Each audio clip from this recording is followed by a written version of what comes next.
Good morning, good afternoon, whatever it might be, chemistry students.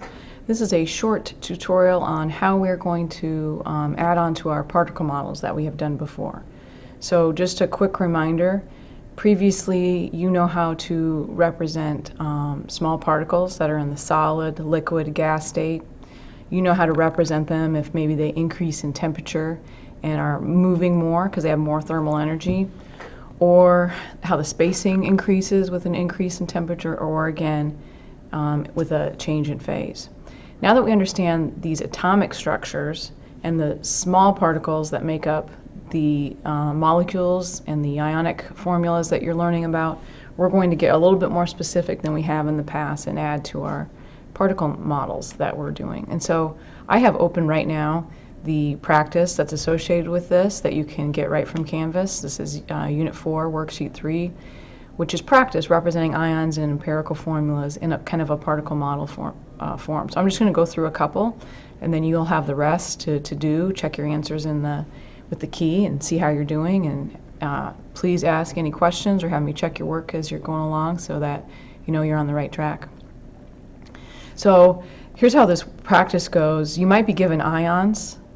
Then there's a place for formula, for name, and maybe the ion pictures are there and the picture of the formula. And then whatever might be missing, you need to fill in. So I'm going to fill in the first one.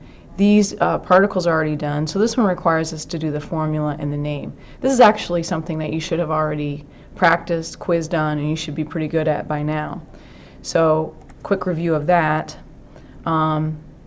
Since calcium is a +2, it's going to be first in my formula because positives are first. Bromines, Br, are a negative ion when they form an ion.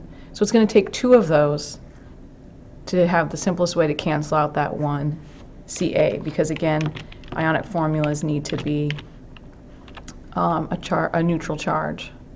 So it's going to be CaBr2. And the name of that, just put together those ions, calcium bromide. Now, these pictures are done for us, but we can see how they work together, how all of this works together. Here's calcium, and so it's been represented kind of by this, I don't know, little squares in this circle. And notice there's a 2+ there. Same thing with next to the calcium ion formula, 2+. That is very necessary to have there to identify the fact that it is an ion. Ions are charged particles. They are not atoms. They have charges. We need to indicate what those are. Bromine then is a totally different ion from a different element. So notice it does not have the same shape. Well, it has the same shape, but it doesn't have the same type of shading in it. It's a different symbol for bromine. And so notice again, each of the symbols that they've chosen to use for bromine have a negative. The fact that there is 2 of them represents the fact that to make this go together, to make it equal 0, it is going to take 2 of the bromine to cancel this out. That's why we wrote this formula the way we did. Then in the picture, here's what you need to remember. Positives are always attracted to negatives.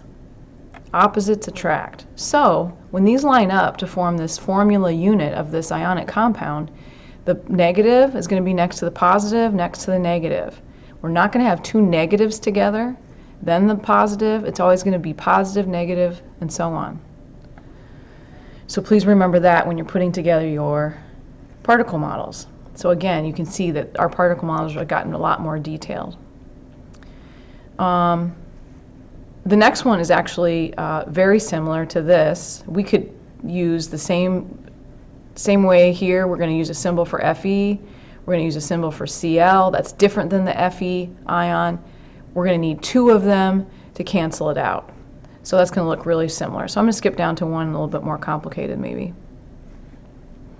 Here's one that has potassium, and this ion is sulfate. Sulfate is one of those polyatomic ions. More than one atom is making up this ion. So rather than just one type of particle that gets charged, it's a group of particles that gets charged.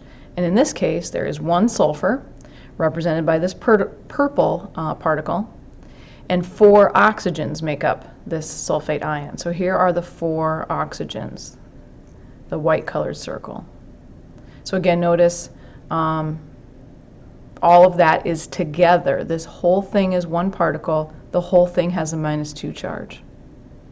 Because potassiums have a plus charge, it's going to take 2 of those with the -2 here to get this to 0 to make the compound. And so notice on the picture, here's my negative ion. The positives then are on either side, so that the positives ones are not next to each other, because that is not what would happen. This positive is going to be attracted to the negative, which then can attract on the other side the other positive ion. So the formula for this would be K2SO4. And I can make these little as well. The name then of this, potassium sulfate. I know it's sulfate because I remember it, and you'll start remembering these as you use them, but you can use your ion sheet, you'll find SO4 sulfate. Okay, let me do this next one where I have to draw something, and then I think you probably are good to go. So I'm going to represent an aluminum ion.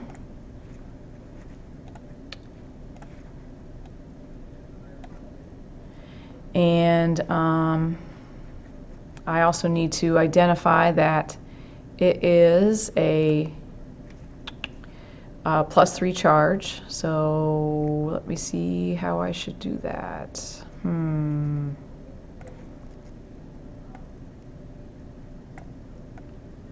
Whoopsie.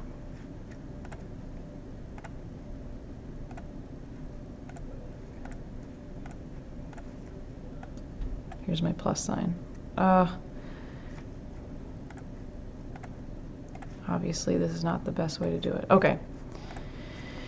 Now, NO3, I'm going to have to represent one particle that has 4 parts, 1 nitrogen, 3 oxygen. So let me get some shapes to represent that. I think I'm going to use a square to represent the nitrogen. And then for the oxygens, I'm going to use triangles. So I use something totally different than I did for the aluminum, because nitrogens and oxygens are all different, and I need 3 of these. I need 3 of them. My computer doesn't know that. Here we go.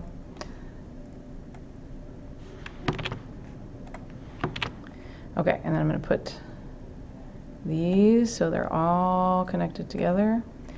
And this guy has a negative charge. Okay. Here's the thing. It's going to take more than one of these, because it's just a -1, to cancel out these 3 plus aluminum. It's going to take 3 of these. So let me see if I can easily do some copy paste here quick, and well, obviously not. I don't want that tool anymore.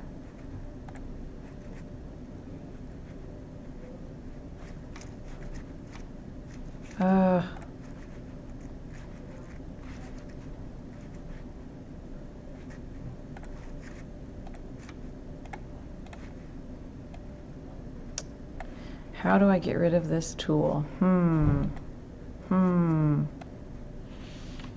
Escape. There, I did it. Sorry. Well,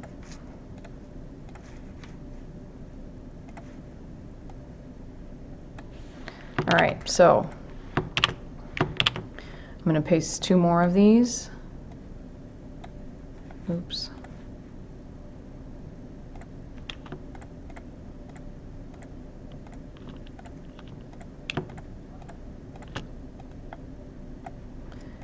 And again, these are all negatives. I lost my negative sign, but it's going to take 3 of them to go with this one aluminum.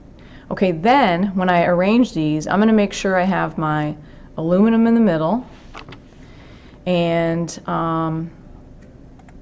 because it's positive, and then all my negatives around that, not touching any of the other negatives.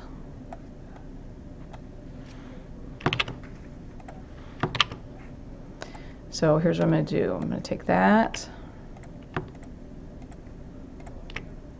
This one maybe goes here. This one here. and this one here. And there is my neutral then ionic compound. And the formula for this would be Al. And then I need to put NO3 in parentheses, followed by the fact that I need 3 of them. And again, these would technically be little subscripts. And the name of this, aluminum nitrate. Okay, so those are all the things you should think about throughout this process.